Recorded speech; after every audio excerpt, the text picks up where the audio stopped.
চতুর্থ শ্রেণী, বিষয় গণিত, পৃষ্ঠা ৮৬। ৮।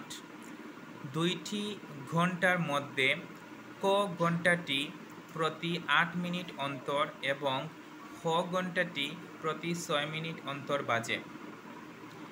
ঘন্টা দুইটি দুপুর ১২টায় একত্রে বাজে। পরবর্তী কোন সময়ে ঘন্টা দুইটি একত্রে বাজবে? আচ্ছা, এটা আমরা কিভাবে সমাধান করব? আগে আমরা কিছু নিয়ম জেনে নেই। সহজে বোঝার জন্য পরবর্তী, পুনরায়, ক্ষুদ্রতম এগুলো লেখা থাকলে লসাগু করতে হবে। এবার আমরা দেখতে পাচ্ছি এখানে পরবর্তী লেখা আছে, অর্থাৎ পরবর্তী কোন সময়ে ঘন্টা দুইটি একত্রে বাজবে এটা বের করতে হলে আমাদেরকে এই ৮ এবং ৬ এর লসাগু নিতে হবে।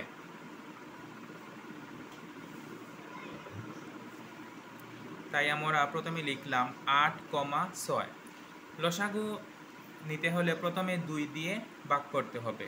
আমরা ২ এর নামতায় দেখলাম ৪ দুগুণে ৮, ৩ দুগুণে ৬ মিলে যায়, তাই আমরা ২ দিয়েই করলাম, অর্থাৎ ২ এখানে দিলাম, আর এখানে ৮কে ২ দিয়ে ভাগ করে পেলাম ৪, আর ৬কে ২ দিয়ে ভাগ করে পেলাম ৩। এবার আমরা কি বের করব? লসাগু বের করব।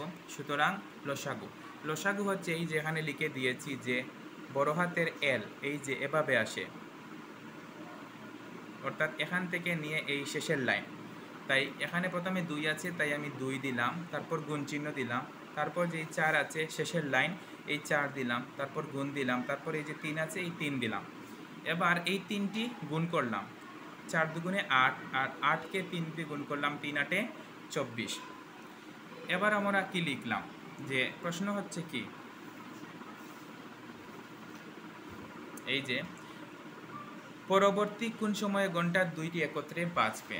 তাহলে আমরা এখন যা পেলাম তা হচ্ছে ঘন্টা দুইটি দুপুর ১২টায় একত্রে বাজবে, এটা প্রশ্নে লেখা আছে, তাই এটা দেখে দেখে লিখলাম। সুতরাং ঘন্টা দুইটি একত্রে বাজবে, অর্থাৎ তারা বলেছিল যে পরবর্তী কোন সময়, এবার সময় বের করব। প্রশ্নে কি আছে যে দুপুর ১২টা, তাই এখানে লিখলাম দুপুর ১২টা যুগ আমরা কি পেলাম ২৪, এটা মিনিট, এটা কি মিনিট, তাই আমি এই যে এভাবে দুটো দিলাম। এটা হচ্ছে ঘন্টার আগে শূন্য আছে, কত আছে?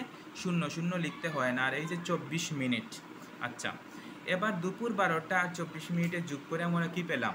দুপুর ১২টা ২৪ মিনিটে, অর্থাৎ ঘন্টা দুইটি একত্রে বাজবে দুপুর ১২টা ২৪ মিনিটে। এবার আমরা আরও একটি নিয়ম দেখে নেই। সমান ভাগে, অর্থাৎ সমান ভাগে ভাগ অথবা সমানভাবে ভাগ, তারপরে বৃহত্তম, বড় অথবা সবচেয়ে বড়, এগুলো লেখা থাকলে কি করতে হবে? গোসাগু।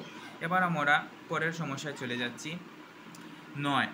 আমার কাছে ৩৬ সেন্টিমিটার লম্বা ও ২৪ সেন্টিমিটার চওড়া একটি কাগজ আছে। আমি বর্গ আকৃতির কাগজ দিয়ে কাগজের পৃষ্ঠাটি ঢাকতে চাই।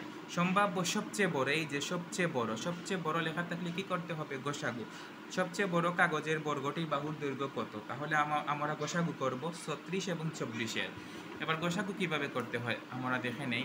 আমি প্রথমে লিখলাম ৩৬, তারপর কমা দিয়ে ২৪। গোসাগুর নিয়ম হচ্ছে দুটি থাকলে এই দুটি বিভাজ্য হতে হবে, অর্থাৎ ২ দ্বারা হলে ২ দ্বারা বিভাজ্য, ৩ দ্বারা হলে ৩ দ্বারা বিভাজ্য, তবে দুটি যেন যায়। এবার আমরা ২ দিয়ে ৩৬কে ভাগ করলাম, ২ দিয়ে ৩৬কে ভাগ করলে ১৮ হয়, আবার ২ দিয়ে ২৪কে ভাগ করলে ১২ হয়। এবার ২ এর নামতা করে দেখলাম ৯ দুগুণে ১৮ আর ৬ দুগুণে ১২। এবার আমরা দেখলাম যে ২ দিয়ে ৬ যায় কিন্তু ৯ যায় না, তাই আমরা কি করলাম? ২ না দিয়ে এবার ৩ দিলাম। এবার দেখো খুব সহজে ৩-এর নামতা পড়লাম, ৩ ৩-এ ৯, ৩ দুগুণে ৬ মিলে গেল। শেষে ৩ আর ২ এগুলো হচ্ছে মৌলিক সংখ্যা, এই দিয়ে আমি কয়েকটি মৌলিক সংখ্যা লিখে দিয়েছি। ২, ৩, ৫, ৭, ১১, ১৩ এগুলো যদি শেষে থাকে তাহলে লসাগু এখানেই সমাপ্ত করতে হবে। এবার লসাগু হোক আর গোসাগু হোক সমাপ্ত করতে হবে। এখানে দুটি হচ্ছে মৌলিক, তাই দুটি যাবে না, তাই আমরা সমস্যার সমাধানে পরের যে অংশ সেই অংশ করব। আমরা লিখলাম সুতরাং গোসাগু সমান, গোসাগুর নিয়ম হচ্ছে এই যে ছোটো হাতের এল, অর্থাৎ শুধু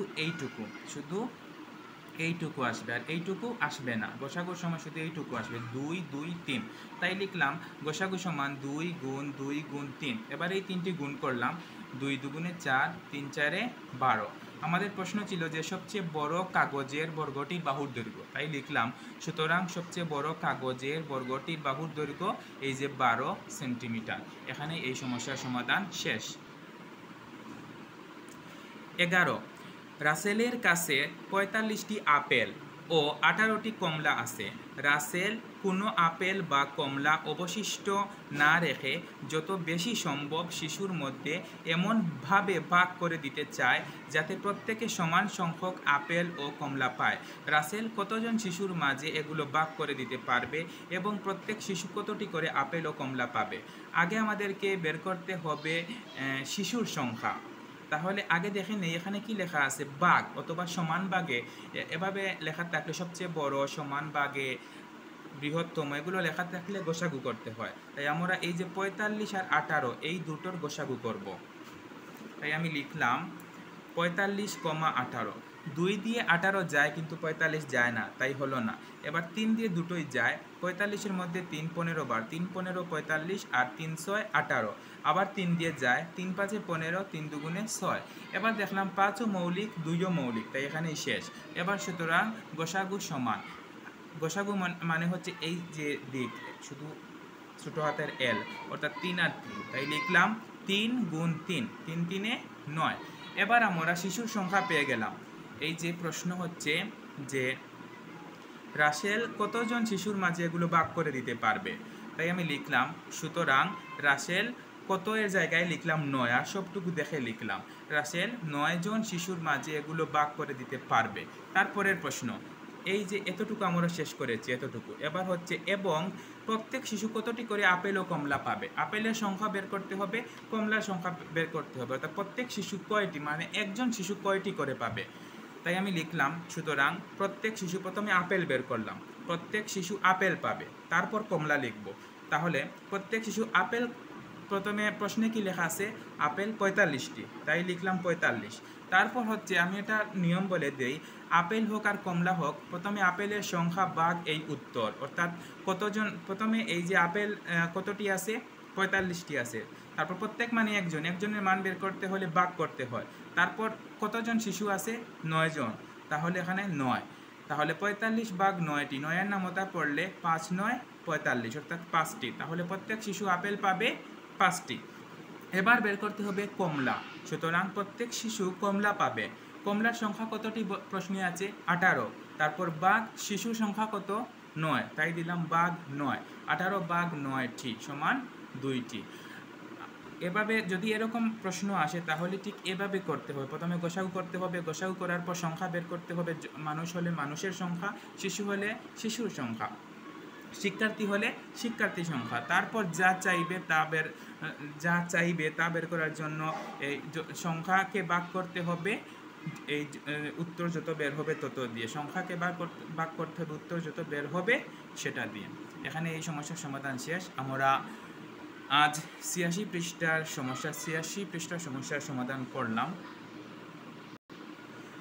পরবর্তী ভিডিওতে আমরা 102 পৃষ্ঠার সমস্যার সমাধান করব ইনশাআল্লাহ। ধন্যবাদ সবাইকে।